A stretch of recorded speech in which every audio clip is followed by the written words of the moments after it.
અષાઢ સુદ સાતમ એટલે સુરત અને તાપી જિલ્લાની જીવાદોરી સમાન તાપી નદીનો જન્મદિવસ।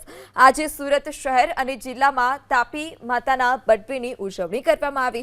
તાપી માતાની ઉત્પત્તિ 21 કલ્પ જૂની હોવાનો પ્રાચીન ગ્રંથોમાં ઉલ્લેખ છે। એક કલ્પમાં 4.32 કરોડ વર્ષ છે।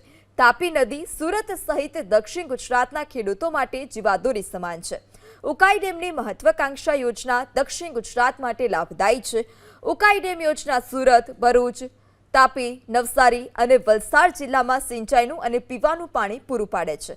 2.50 લાખ ખેડૂતોની 3.51 લાખ હેક્ટર ખેતીની જમીનમાં સિંચાઈનું પાણી પહોંચાડવામાં આવે છે। સુરત શહેર ઉપરાંત જિલ્લાના 1 કરોડથી વધારે લોકોને તાપી નદી પીવાનું પાણી પૂરું પાડે છે। ઉકાઈ ડેમ ખાતે અને જહાંગીરપુરામાં તાપી નદી કાંઠે આજે તાપી મૈયાના જન્મદિવસની ઉજવણી કરવામાં આવી। તાપી માતા તમે જુઓ તો સમગ્ર વિશ્વમાં આજે 10 ઝડપથી શહેરો વિકસિત થઈ રહ્યા છે। એમાં સુરત છે। સુરત શહેર અને ગામડાની લગભગ 1 કરોડ પ્રજાને પીવાનું પાણી પણ પૂરું પાડી રહી છે। તાપી માતાનો જન્મદિવસ આજે અમે તમામ દક્ષિણ ગુજરાતના ખેડૂતો આજે સમૃદ્ધ થયા છે, એના પાયામાં તાપી માતા છે, એમને યાદ કરીને આજે ઉજવી રહ્યા છે।